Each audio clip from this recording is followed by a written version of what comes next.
Di ujung barat Indonesia, tempat samudera membisikkan kenangan kuno dan pegunungan menghembuskan doa-doa yang tenang, terdapat sebuah negeri yang bergerak seperti tarian. Inilah Aceh, sebuah tempat di mana Islam bukan hanya sebuah kepercayaan, tetapi juga ritme yang membimbing setiap nafas, setiap langkah, dan setiap detak jantung.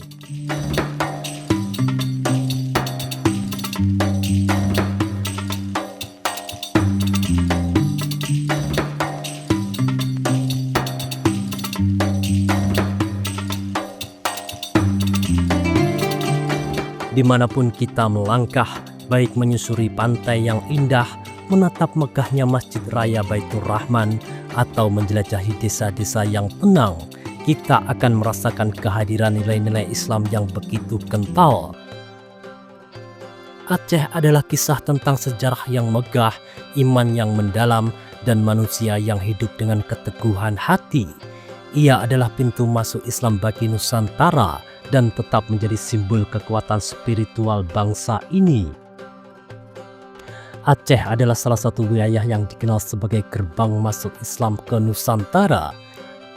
Karena perannya sebagai pusat awal perkembangan Islam, Aceh mendapat julukan Serambi Mekah. Keterangan Marco Polo yang singgah di Perlak pada tahun 1292 menyatakan bahwa negeri itu sudah menganut agama Islam. Wilayah Barus adalah tempat awal persinggahan pedagang Arab, salah satu pintu masuk Islam paling awal di Aceh. Tempat ditemukannya nisan kuno abad ke-7 sampai ke-9 Masehi dengan tulisan Arab. Ini adalah kubur Syekhul Akbar. Kita pasti akan kembali. Ini arti secara keseluruhan.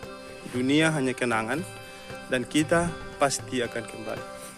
Dan tidak ada yang tersisa dari manusia kecuali hanya sisi kemanusiaannya saja. Dunia Arab mengenal Barus sebagai penghasil kapur barus terbaik di dunia. Kapur yang melegenda itu, yang sebagai komoditi yang paling dicari oleh orang-orang di zaman Barus kuno dulu, termasuk orang-orang Mesir dari orang-orang Mesir kuno yang datang dari utusan Fir'aun untuk mengambil ini. Jadi ini ketika pohon ini dilukai mengeluarkan minyak, lalu minyak itu lama-lama akan mengkristal seperti ini. Tadi ini sudah kita ambil, sudah kita tunjukkan. Beginilah prosesnya. Secara alami tidak ada unsur kimiawi. Jadi kapur barus dihasilkan dari pohon kayu kapur dan minyak kapur barus juga dihasilkan dari pohon yang sama. Sejak masa kuno hingga awal abad pertengahan, pelabuhan-pelabuhan di pesisir barat Sumatera, termasuk Barus, juga dikenal di literatur Arab sebagai Fansur atau Fansur Barus, serta pelabuhan lain di Aceh dan sekitarnya menjadi bagian dari jalur perdagangan maritim antara Arab, India, Tiongkok, dan Nusantara. Kapur. Jadi kapur itu memang benar-benar asli nama atau kosakata dari bahasa Melayu yang masuk ke dalam kosakata Persia dan kemudian diadopsi di dalam Al-Quran. Paling tidak itu studi linguistik yang berkaitan dengan asal mula kata kapur.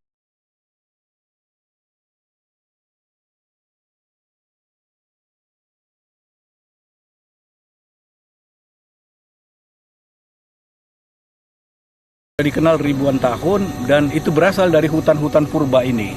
Dari hutan purba ini mengalir ke kawasan pesisir pantai barat dan itu salah satu pelabuhannya adalah Barus, ada Singkil yang merupakan dua pelabuhan kuno yang teridentifikasi dan juga ada Pansur.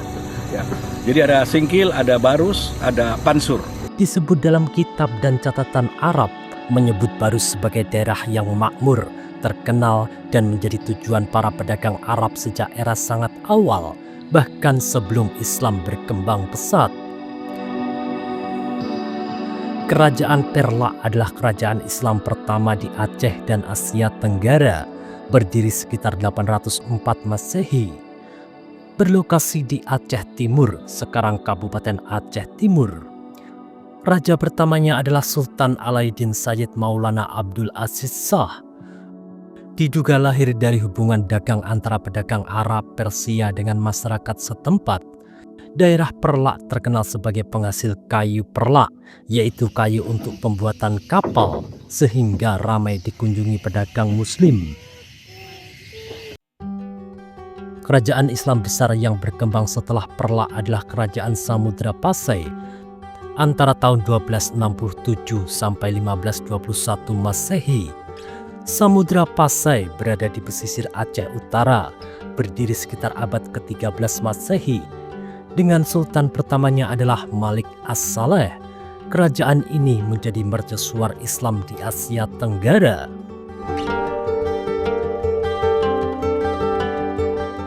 Selanjutnya, kerajaan Islam terbesar dan paling berpengaruh di Aceh, Kesultanan Aceh Darussalam tahun 1496 sampai 1903 Masehi.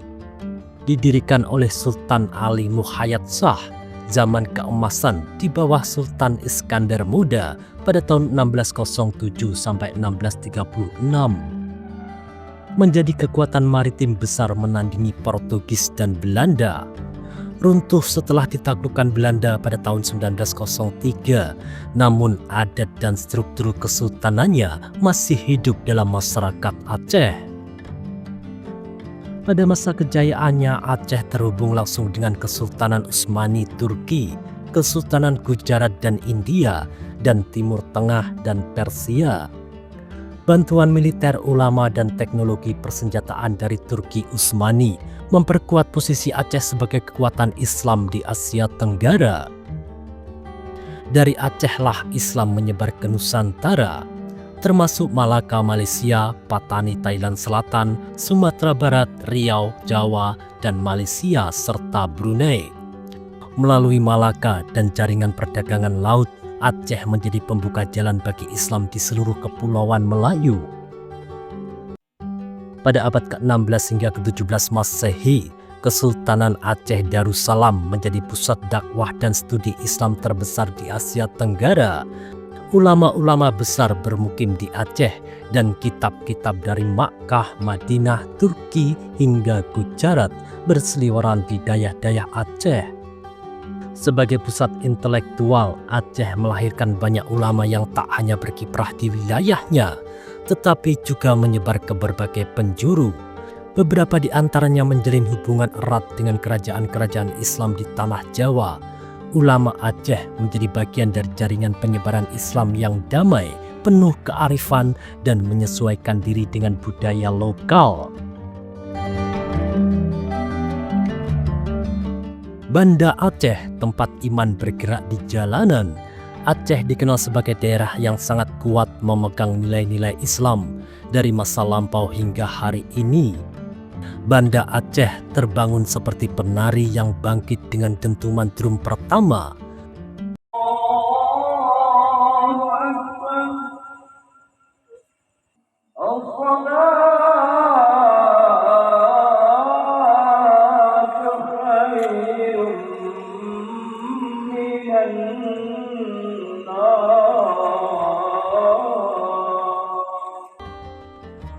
Saat seruan azan subuh bergema dari setiap masjid, kota berlahan menjadi hidup. Toko-toko buka, nelayan kembali, dan para pelajar bergegas di sepanjang jalan. Tetapi semuanya dimulai dengan ibadah. Kehidupan di kota modern, cepat dan penuh pergerakan. Namun jantungnya berdetak selaras sempurna dengan ajaran Islam. Aceh menerapkan syariat Islam dalam kehidupan sehari-hari, mulai dari pakaian, budaya sosial, hingga aturan pemerintah. Di jantung negeri ini berdiri sebuah simbol yang telah menyaksikan berabad-abad perubahan dan kisah-kisah iman yang tak terhitung jumlahnya. Masjid Agung Baitur Rahman atau Masjid Agung Aceh. Masjid Agung pertama kali dibangun pada tahun 1600-an oleh Sultan Iskandar Muda, penguasa legendaris Kesultanan Aceh. Lebih dari sekedar tempat ibadah, masjid ini merupakan deklarasi kerajaan Islam yang kuat, pusat pembelajaran, dan monumen keindahan arsitektur. Namun sejarah tidak membiarkan tetap utuh.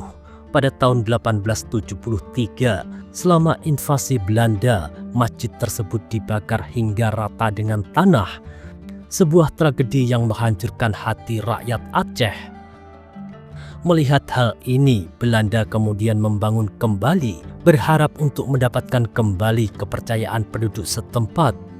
Yang tidak mereka duga adalah bahwa rakyat Aceh akan menerima masjid tersebut bukan sebagai simbol kekuasaan kolonial, tetapi sebagai penguatan identitas Islam mereka.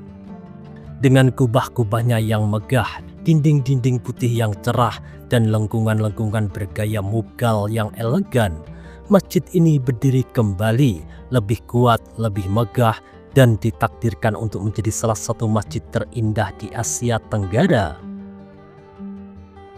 Pada tanggal 26 Desember 2004, Aceh menghadapi salah satu bencana terburuk dalam sejarah modern. Gempa bumi dahsyat memicu tsunami yang menghancurkan segala sesuatu di jalurnya.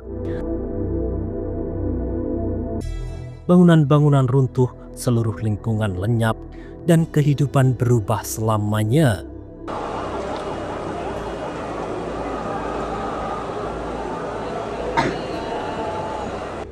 Namun di tengah kehancuran, Masjid Raya Baitur Rahman tetap berdiri tegak. Saat air menyapu kota, masjid ini menjadi tempat berlindung bagi ribuan orang. Dindingnya melindungi mereka, halamannya menjadi tempat berlindung. Bagi banyak orang, selamatnya masjid itu lebih dari sekedar kebetulan. Ini adalah mukjizat, pengingat akan harapan di tengah tragedi.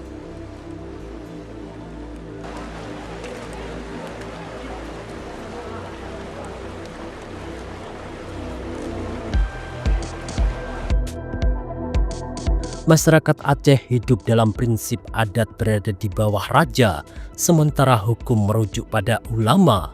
Tradisi budaya Aceh pun tumbuh di antara dua pilar penting ini.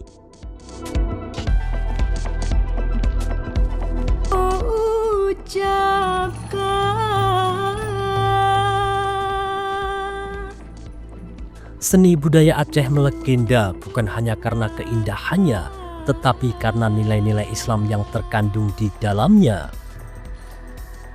Tari Saman, zikir dalam gerakan. Tari Saman dari Gayo adalah salah satu ikon Aceh yang sangat kental dengan nilai Islam. Gerakannya berasal dari zikir dan syair-syair dakwah, diiringi gerakan kompak para penari yang melambangkan kesatuan umat. Aceh juga terkenal dengan seni kaligrafi Arab dan arsitektur masjid yang khas. Masjid Raya Baitur Rahman misalnya menjadi simbol megah Islam yang melebur dengan seni Melayu dan Turki Utsmani. Sebelum Ramadan, Idul Fitri, dan Idul Adha, masyarakat Aceh merayakan Muegang atau di dalam tradisi Jawa terkenal dengan sebutan megengan, yaitu memasak dan memakan daging bersama keluarga dan tetangga. Tradisi ini telah dilakukan sejak masa Sultan Iskandar Muda.